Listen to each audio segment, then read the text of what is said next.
Hello అండి, ఈరోజు recipe వచ్చి గుత్త పొంగనాలు ఎలా ప్రిపేర్ చేసుకోవాలో చూద్దాం రండి.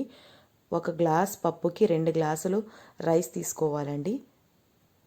ఇవి వచ్చి రేషన్ బియ్యం తీసుకున్నాను నేను.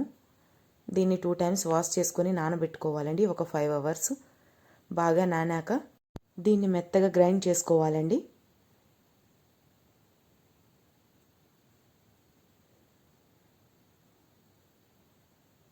సో పప్పు అనేది గ్రైండ్ ఇప్పుడు నెక్స్ట్ రైస్ని కూడా గ్రైండ్ చేసుకోవాలండి. గ్రైండ్ చేసుకొని దీంట్లో సాల్ట్ యాడ్ చేసుకొని బాగా మిక్స్ చేసుకొని నెక్స్ట్ దీనిపైన ఒక ప్లేట్ పెట్టుకొని ఒక ఓవర్ నైట్ బయట పెట్టాలండి.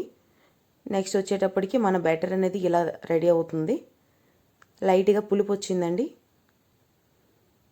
దీంట్లో ఆనియన్స్, బీట్రూట్, క్యారెట్, క్యాప్సికమ్, జీలకర్ర. ముందుగా ఆనియన్స్ వేసుకుందామండి. నెక్స్ట్ బీట్రూట్, నెక్స్ట్ క్యారెట్ తురుము, ఇంకా క్యాప్సికమ్, నెక్స్ట్ వచ్చి జీలకర్ర. ఇవన్నీ యాడ్ చేసుకున్నాక కొంచెం సాల్ట్, కొంచెం చిల్లీ పౌడర్ ఇవి యాడ్ చేసుకొని బాగా మిక్స్ చేసుకోవాలండి. మన బెటర్ అనేది ఇలా రెడీ అయింది. నెక్స్ట్ ప్యాన్, గుంత పొంగనాలు ప్యాన్ అండి. దీంట్లో కొంచెం ఆయిల్ వేసుకొని సో మన బెటర్ అనేది కొంచెం కొంచెంగా దీంట్లో యాడ్ చేసుకోవాలండి.